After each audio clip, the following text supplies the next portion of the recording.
Good evening and welcome to the number one Group of Five college football show on the planet. This is the Group of Five guys, and our mission is to be the voice for the Group of Five football programs, the voice that the mainstream sports media absolutely refuses to be. We need your help to do that. Hit the follow button on all the social media platforms at Group of Five guys. Go to YouTube, Apple Podcasts, Spotify, the Believe Network, wherever you get your best podcasts. Subscribe to the channel. Leave a 5-star rating, leave a review, leave a comment, share with your family and friends. On this episode, we take a look at the American Conference football schedule. We preview what schedules look easy, what schedules look tough. We got to talk basketball again. Another week more basketball. Maybe we need to start a mid-major line, a little mid-major satellite podcast of the Group of Five guys. We'll talk about that. Plenty more. Hope you enjoy the show.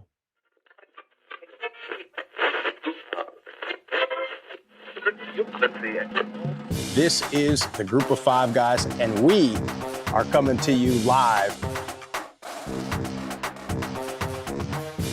They got Old Dominion week 3, and ODU is by no means a layup. Group of Five guys told me that, so that has to be true. We looked at each other. We was like, Mike, the best place to be is a Group of Five. So I'm sitting here with the Group of Five guys, right? Troy has won. It's been a winner, and it's a special place. So it's why you want the job.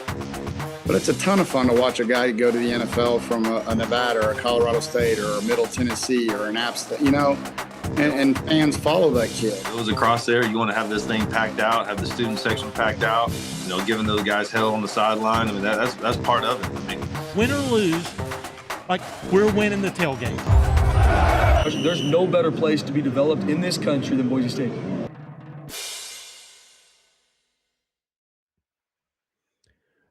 Well, Jeff, we're 3 minutes early. We thought that we were going to get on a little earlier tonight. Just got off of a phenomenal conversation with Boise State Athletic Director Jeremiah Dickey. Cannot wait. That'll drop later in the week.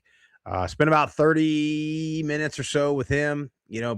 Probably 45 before we, all in all, some off the record or off air, but super informative, educational.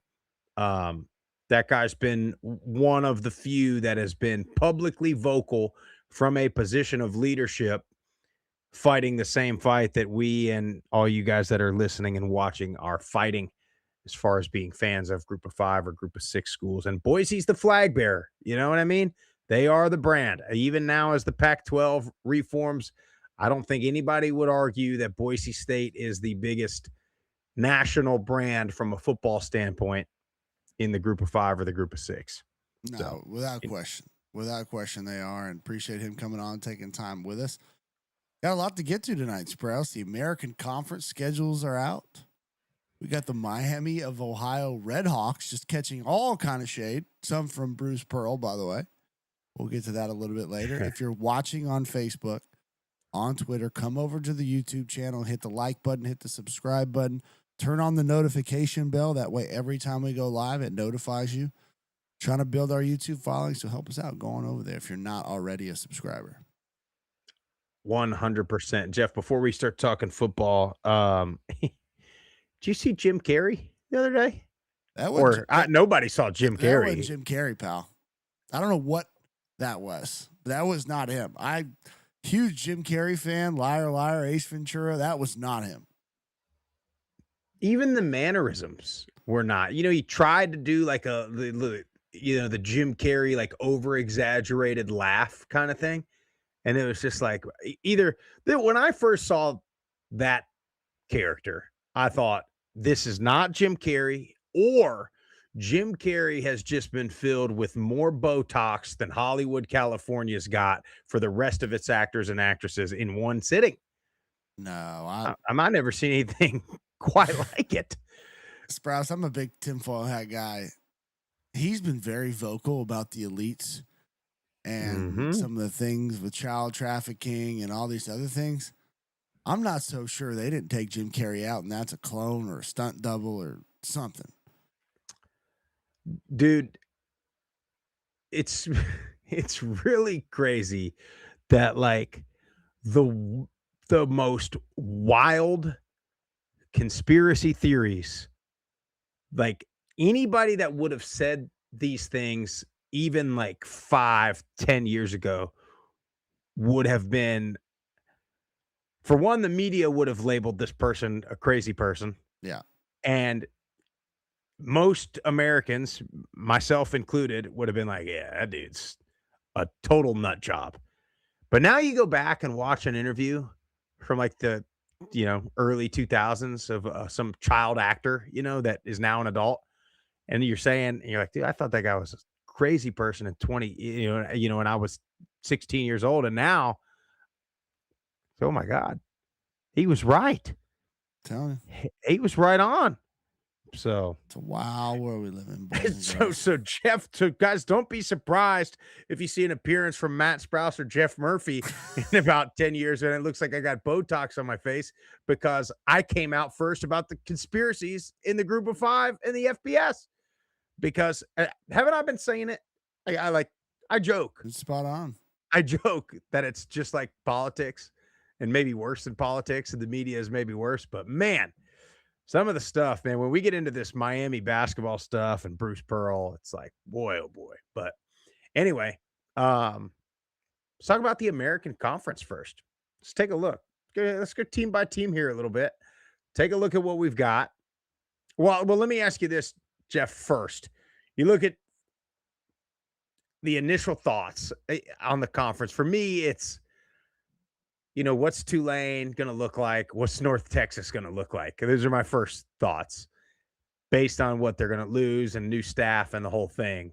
And then, is South Florida, we'll look at their schedule here in a minute, but are they going to retain enough to where, last year we talked about their first part of the schedule was tough. They got through it pretty good. And then they sort of collapsed at the end.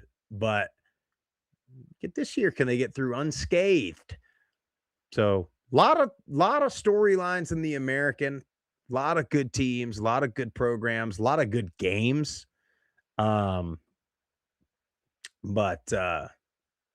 you look across the board and it's, man, this American week to week, there's at least one or two where you're like, ooh, yeah, that's good. That's a good one. That's a good one.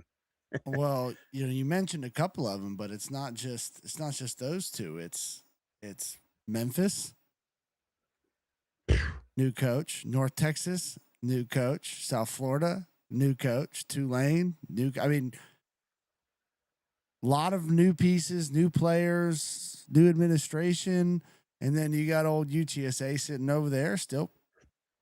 Trailer, you know what I mean? Tulsa's in their second year with Trey Lamb. Casey Keeler up at Temple had a good year. You got some of these programs are in their second year now. It's like, can Charlotte with Albin, can he take a step forward? Like, you got all these new faces, got a couple old faces.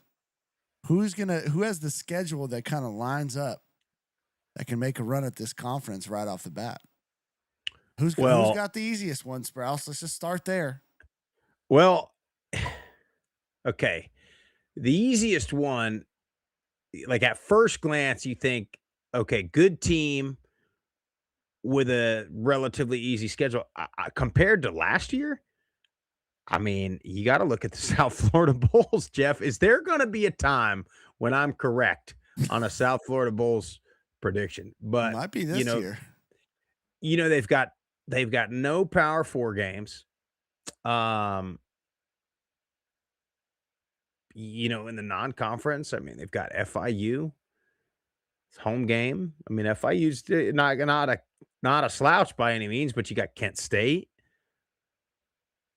And then you got an FCS. Bowling Green. And Bowling Green in your non-conference. I mean, and then in conference, I tell you where they're going to slip up because they got to go to the Dome. They're on October 10th. Or it looks like that might be a Thursday night game. You got to play UTSA in the Dome.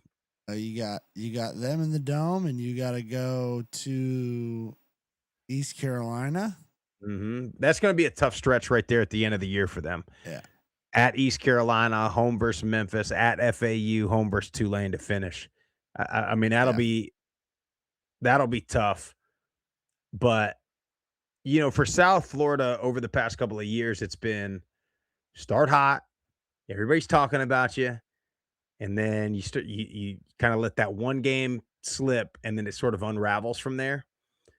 So, you know, what are they going to do there? Dude, you mentioned it before. Look at that Memphis schedule. I mean, whoo. Memphis has got a brutal schedule. Talk about week 0 opening up on the road in Vegas at UNLV. Dan Mullen in year 2. And then, you get Arkansas State at home, and then you got to go on the road at Boise State week 2. And then you UT Martin. I mean, they could be 2-2 to start the year. Yeah. And it wouldn't easily. It wouldn't, yeah. Wouldn't Easily. shock And then me they if it get a was. stretch in the middle of the season where they're at Tulane versus East Carolina versus Army bye week, then at South Florida, at Navy, at Temple, who's much better. Again, it's so early. You don't know who's going to be good. We're falling in line. We're calling brands. We're looking at last year. We're looking at 5 years ago. Those teams are different. Teams are totally different. I'll say this. I have preliminary faith in the Pirates of East Carolina. Yeah. About just continuity wise, who they're bringing back. Yeah. Staff. But look at their year, first 3. I know. Alabama, get App State at home, Old Dominion on the road, but obviously, their star quarterback's gone. Yep. Then you get Memphis, Temple, South Florida. Yeah, dude.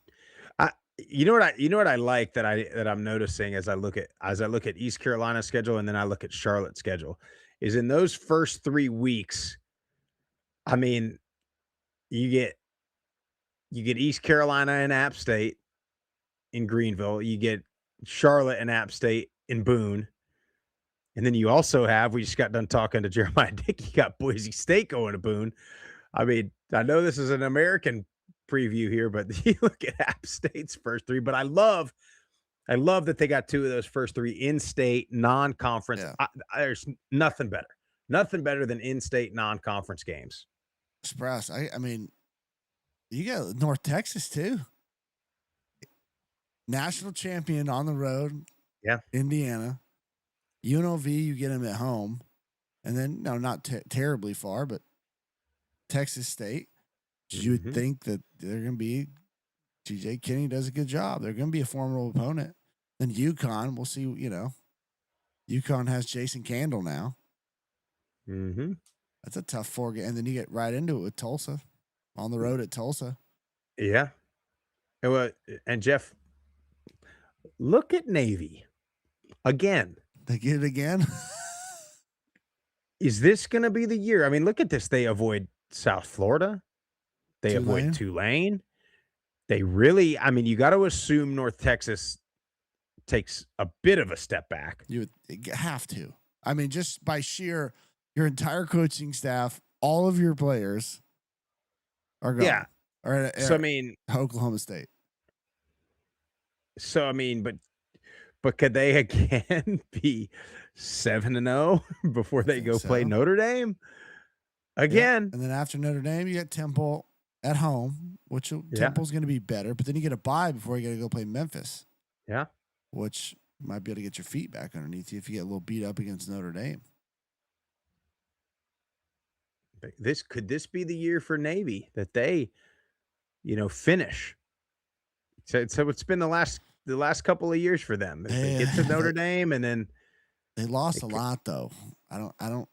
We're gonna have to look and see once kind of rosters are kind of dialed in. Who do you have big shoes to replace in Horvath and Heidenreich? And everybody else kind of has. Well, Army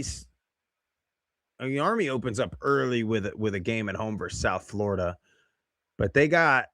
I think their schedule's pretty tough. They got they at least every other week they've got a tough one. Mm-hmm. And then the meat of their schedule when they go at La Tech, versus Tulane, versus FAU, at Tulsa, at Memphis, versus Air Force, versus ECU. East Carolina. Yeah, I mean that's no slouch. Uh-uh. UAB's is kind of challenging too. I mean, nobody Who's that? UAB, Army, you know, Memphis doesn't really have. Navy doesn't until late with Notre Dame, but like they don't have like that big time. You know, East Carolina's got Bama, Yeah. FAU's got Florida, North UTSA's Texas has got Indiana, UTSA's got Texas. UTSA's got Texas, Tulsa. I mean, you get Oklahoma State and Arkansas, but you know, UTSA's got a tough schedule too. Jeez, UTSA's everybody, got every one of these. I mean, outside of South Florida, yeah. Well, dude, and I look at Tulane again. Okay, it's tough. It's certainly not easy. But again, like it's very similar to how it was last year. yeah, I mean, they play a lot of the same, you know, you're at Duke this year to open the season, but Duke's not gonna have Mensa. And South where'd he Alabama at go? home. Huh? Where'd he go? The U. They sued him. Duke sued him. Unbelievable. Duke I sued forgot him. about that. Yeah. Kansas State, they get, but I mean, it's like it's tough. They don't have an easy one at all. No, I mean, they're non-conference and conference. Like they don't get any. I mean, Charlotte, assuming they're still down, but other than that, yeah, theirs is pretty brutal. they'd be lucky to get through that. But they could, and if they Yeah. did, you know, you're looking at another playoff season. I know, Morgan's in the chat. He said Jamari McClure will be the best running back in the conference. I don't disagree there. Yeah, I just again worry about entire staff moving on pretty much, and you're having to replace a lot. You don't, yeah. Brett Slaff he did a lot with his legs last year. Who are you gonna have stepping in at quarterback? Like there's just so many question marks, and you got to be ready to go right off the rip. Duke, South Alabama, Kansas State, Southern Miss, Army, Memphis, UTSA. I mean, Southern Miss, maybe your easiest. Yeah, know? I mean, you got to think they'll take a step back with Huff going to Memphis. Yeah, I mean, I like Tulsa's schedule. I do too, but I think Oklahoma State's going to be good. Yeah, but that's non-conference. Doesn't really matter. Well, I'm with you. I mean, you. You should realistically be 2-1 going into that game against Arkansas. Yeah, And then you get North Texas, who's an entirely new team. Navy, who lost pretty much their entire offense. You know, they'll have players to step in. I just don't know if they're the caliber of Horvath and Heidenreich. Rice, we'll see. Year 2. Army, I mean, Army's good, but they're going to be beat up by that point. Tulane, FAU, Charlotte, UTSA. You avoid South Florida. yeah. I don't know. Every one of these. You got to play. The thing is, though, you got to play. That's interesting that they got to go Navy, Rice, Army 3 straight weeks, with all kind of running a similar. You know, Rice's is different, but Shotgun version. now you wonder if that plays an advantage or a disadvantage because the D tackles are going to be so over. Yeah, they're going to be so over it, man. I'll tell you who. Just looking at it, Temple could have a shot if Keeler can continue to build on what he had. I mean, Penn State's gonna be tough, but that's non-conference. You should be Toledo. I don't know how much they're gonna be able to reload. I mean, Candle's a phenomenal coach. You lost one of the top coaches, in my opinion, in the group of 5. Yeah, but then you got to play them again anyway. You got to play them in the middle of the season at UConn. Yeah, but I mean, I get it. It's non-conference, but it's not like I don't know. Yeah, I'm with you. Like but I mean, but to finish the year, you got after ECU, you got Navy, UAB, Rice. Yeah, and then you finish with Memphis. Nobody's got an easy one.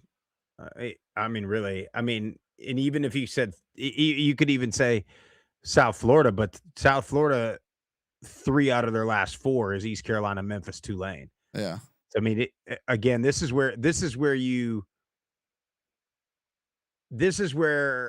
the argument that I made, and I know like a lot of people on socials were upset about it, but for Tulane last year, I made the argument like Duke and Northwestern were not their 2 best wins, you know? Yeah. Like beating Memphis is a bigger win than beating Duke, but nobody looks at it like that. So, you know, South Florida's 3-game stretch with East Carolina, Memphis, Tulane is, to me, more difficult than Tulane going Duke, South Alabama, Kansas State. Yeah. But it's a conference game. You never know. I mean, every one of these schedules is pretty tough. Yeah. Well, Jeff, speaking of schedules, Miami of Ohio, apparently you win 30 games in a row. It's just easy now. Anybody could do it. Anybody with with 5 guys at the YMCA could go win 30 games in the MAC, according to the pundits that we've been listening to the last couple of weeks. And dude, I'm going to be honest with you. I have not even watched a minute of college basketball this year. Not a minute of it. But somebody's 30-0, brother, they can get in a tournament that has 68 teams. And now here's the deal. If they finish undefeated, they will be in. But call me crazy, I think Akron should be in there too. You know what I'm saying? I agree with you. The field is big enough at this point. And like we saw last year, we don't need 12 SEC teams in the tournament. We just don't need it. Like I'm with you. I think Miami of Ohio and Akron, especially if they finish 1 and 2 in the MAC, and one of them loses in the championship game, like they both should be in the tournament. But you got to get the 500 Big Ten and SEC teams in there, Sprouse. It wouldn't be a tournament without those guys. Do you have Bruce Pearl's I do soundbite by chance? I do. I'll play it. Miami, Ohio, here's the deal. Are we going to select the 68 most deserving teams, or are we going to select the 68 best teams? If we're selecting the 68 best teams, then Miami, Ohio is going to have to win their tournament to qualify as a champion. Because as an at-large, they are not one of the best teams in the country. And that's going to be a difficult choice for the committee to make. Here's a question that I have for the group here. What is more valuable, the conference tournament or the regular season, winning out the regular season? I think it's regular season. Right. Because I think you got a larger body of work.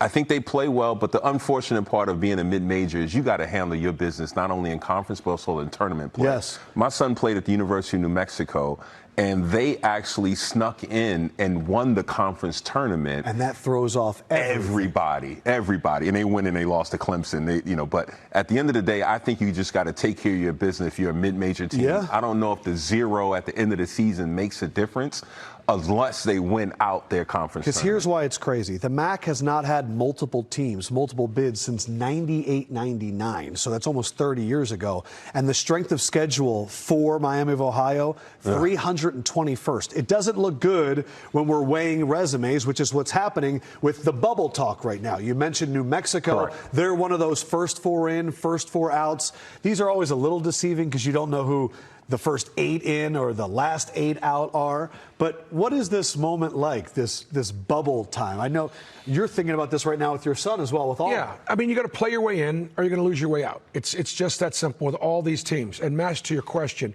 for the mid-majors and low majors, it's all about the tournament because they recognize there's only going to be a 1-bid league. For the rest of the leagues, it's all about the grind. Correct. Of a regular season champ. It's all about the grinds, Rouse. Jeff, if you didn't know that was about college basketball, and you didn't know Bruce Pearl was Auburn's former basketball coach and Bruce Pearl's son is Auburn's current basketball coach, shocking that he has this opinion, I know. Would you not think that that's another regurgitating talking point of another SEC person on ESPN? Yeah. I mean, it's the same thing. The grind of the conference, better or most deserving because they're not one of the best. We have this argument in football season. And what do all the people that don't want James Madison? This isn't basketball. This is 12 teams. It's not 68 teams. And we keep warning people. Oh, it's coming. And we don't even wait 3 months. And here we are in basketball season, 68 teams.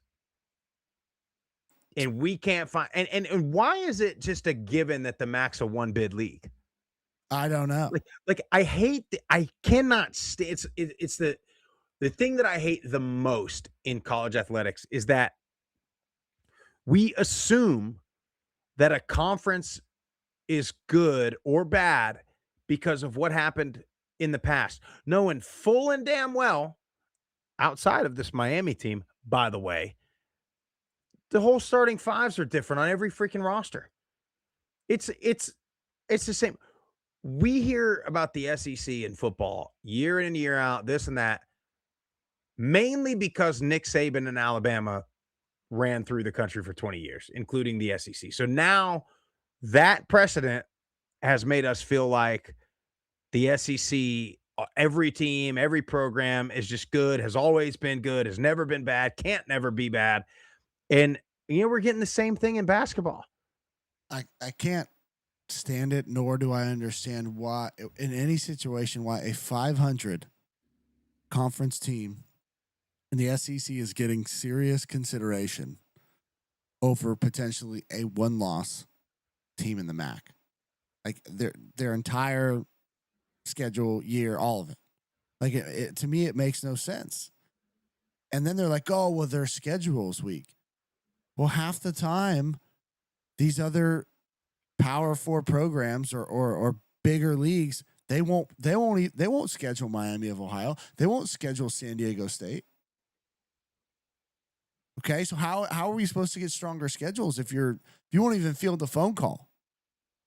So, to me, again, it just shows the hypocrisy of all of it. And it's like, in the world of analytics now, Sprouts, I know you hate analytics, and I'm not a fan of them either. I love analytics, dude.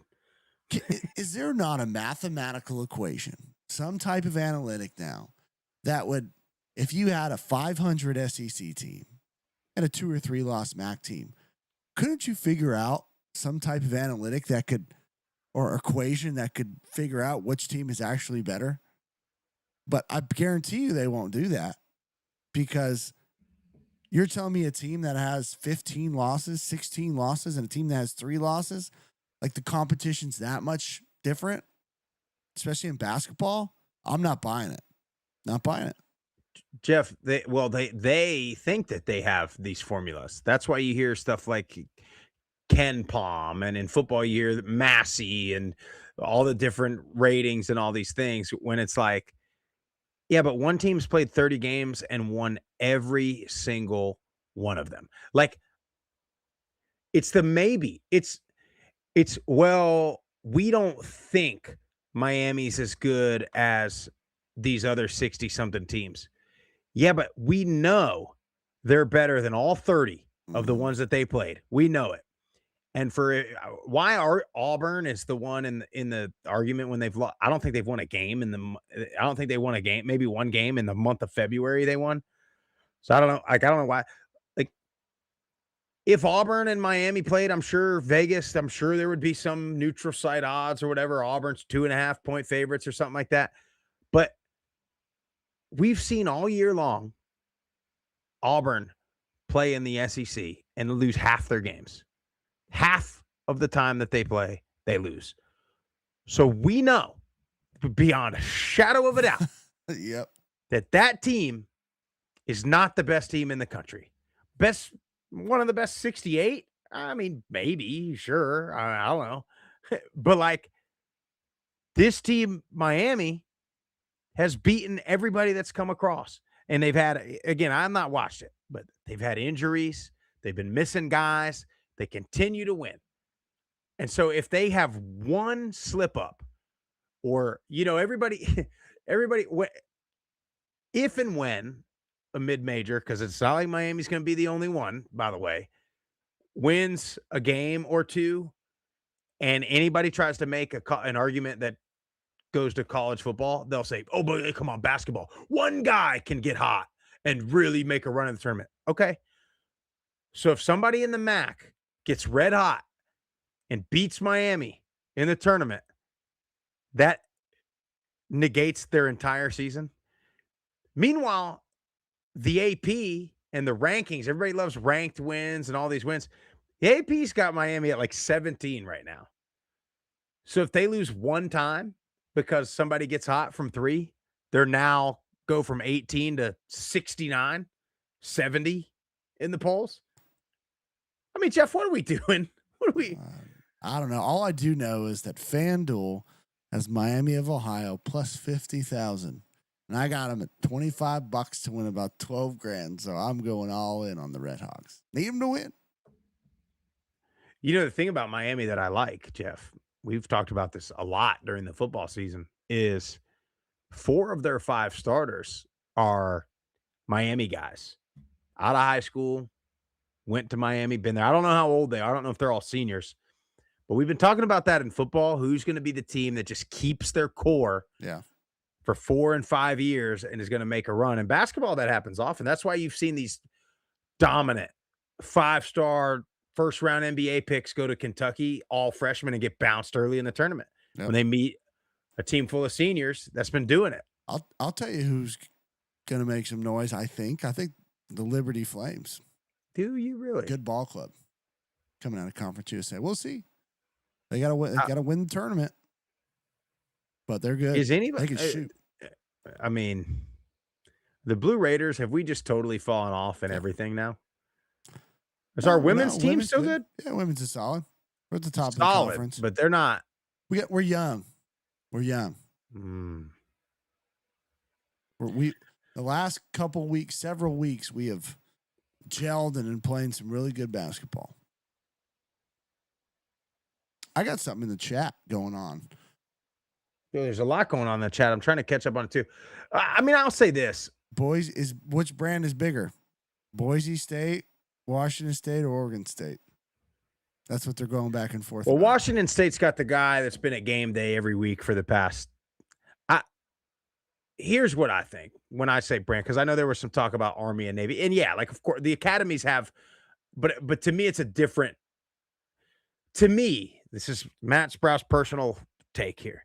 When I'm talking brand, like I'm talking, does the casual fan see a win over this team or a loss to this team? Like, what's their thought? Like, yeah, Army Navy might have a bigger worldwide brand than Boise State, but nobody really, when Notre Dame beats Navy, like nobody's really given Notre Dame a ton of credit for that. I think they get credit for beating Boise State. I think that's kind of my thought on brand. I get it. And maybe brand is not the right term, but I mean like program status, you know, as if that makes sense. Well, they were going back about Washington State and Oregon State as opposed to Boise State. Oregon State. I mean, they've been bad. I know. I think Boise has a little bit bigger brand recognition than both those programs. That's just me. Where were we at recently when we ran into some Boise people? New Orleans. Yeah. We were down there at the Vertimart and a couple random people. I don't know how the conversation started. I guess we were just getting a sandwich together. Struck up a friendly combo. They were from Boise, Idaho. They knew ball. They knew about the Broncos. Well, we talked with their AD today. He said he was talking to somebody from New Zealand. Yeah. And brought up Boise. He goes, yeah, the blue turf. Yeah. I mean, you have to define number one. Yeah. What are you going off of? You going off of just the logo? People see the logo. How many more people are going to know it? I'm going to go Boise in that situation as opposed to Oregon State and Washington, especially for a casual fan. Now, sports fans going to know all three. Yeah, I mean, yeah, the way I explained it a minute ago is the way I'm looking at it. Yeah. Like, Of course, like you're walking down the street, especially where I live. I'm in a very heavy Army town. Like everybody's gonna know the West Point logo. Everybody's gonna know Army. Everybody's gonna know West Point. But do they know West Point ball? I don't know. Yeah. Do they know? Boy, if I wear this polo to church on Sunday, which that's what I do, by the way, I rotate through any Yeah. group of 5 polo. But like they're gonna know Blue Turf, Genty, Kellen Moore, the hook and line. I think. Yeah. Maybe I'm wrong. Maybe I'm wrong, but that's kind of the way that's the way I look at it. Somebody sees this logo, they're going, okay, Fiesta Bowl, Oklahoma. They're going, okay, LeGarrette Blunt punching that guy on the field. Yeah. You know, that's Washington State, Oregon State. I don't know. Is there? I mean, Washington State. My first thought goes to that dude's been at game day every week for the past ever. See, I think of Mike Leach. And I think of Mike Leach, which God rest his soul. I don't really think a whole lot of anything about Oregon State. I know they're pretty good in baseball for a while. Really good at baseball, yeah.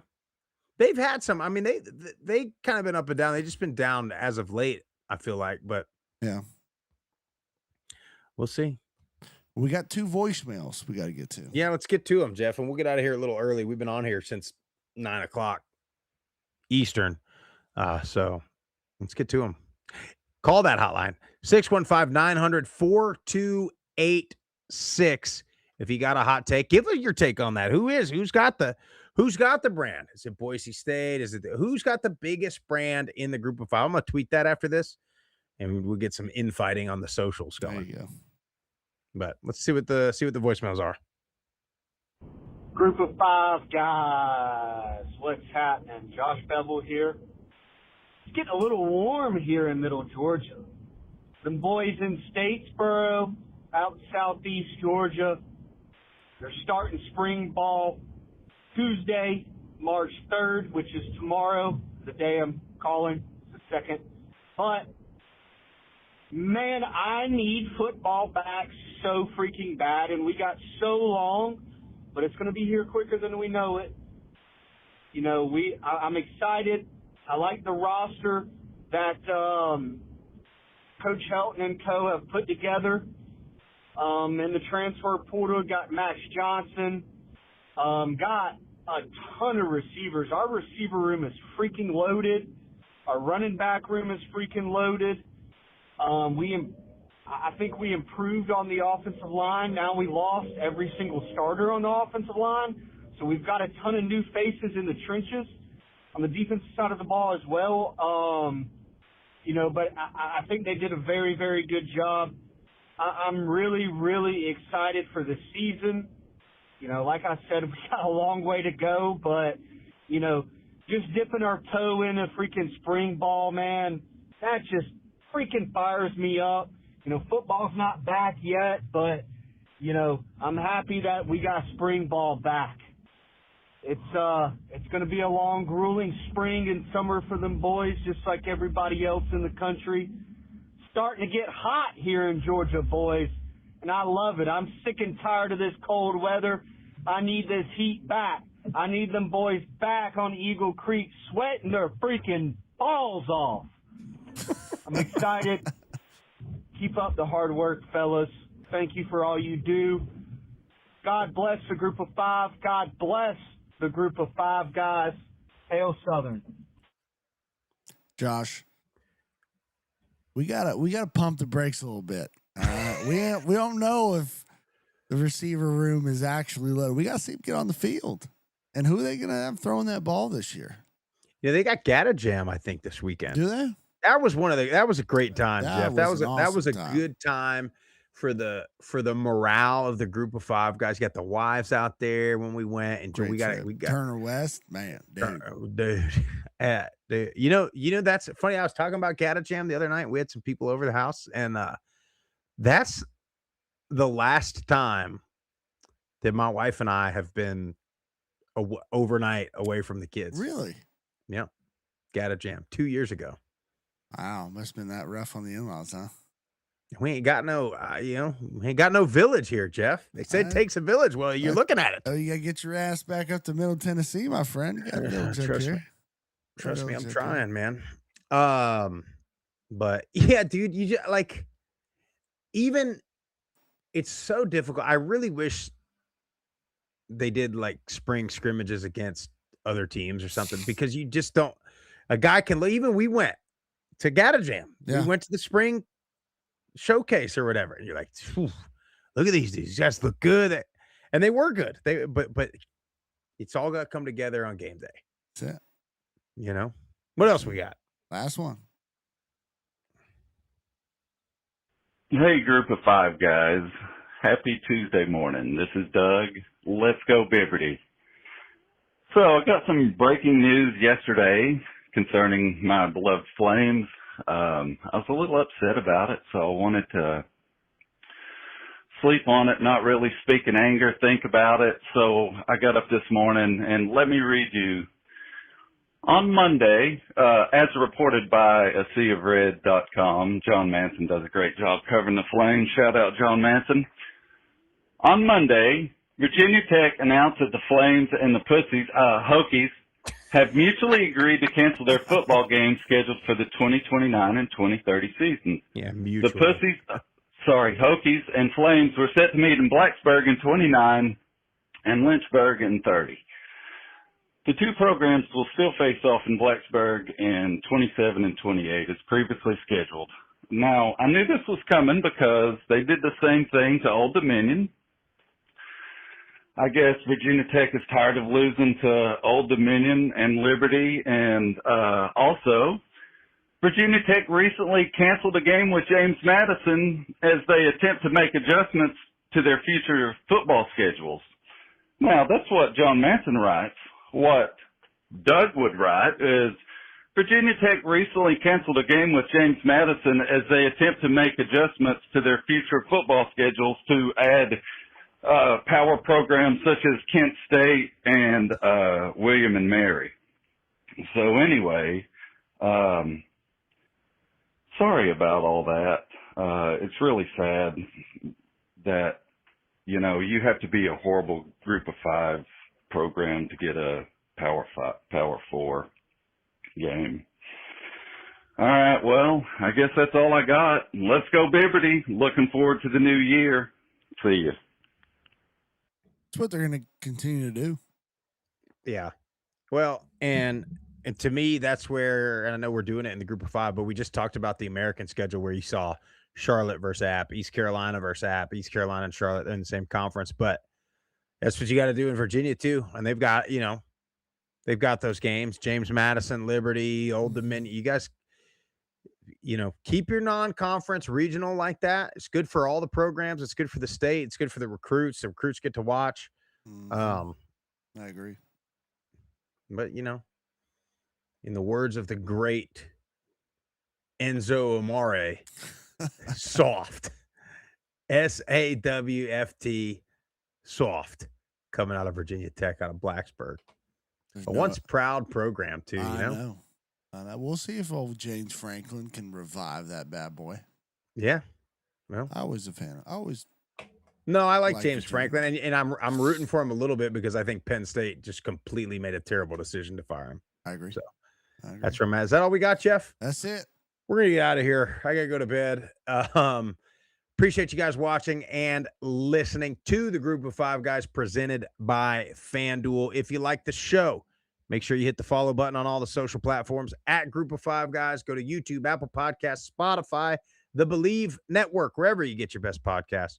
Subscribe to the channel, leave a 5-star rating and a review. Most importantly, tell your family and friends all about us. Boise State AD Jeremiah Dickey interview will drop tomorrow or Friday. We'll see. Make sure you check that out. We'll be back next week. We're out of here.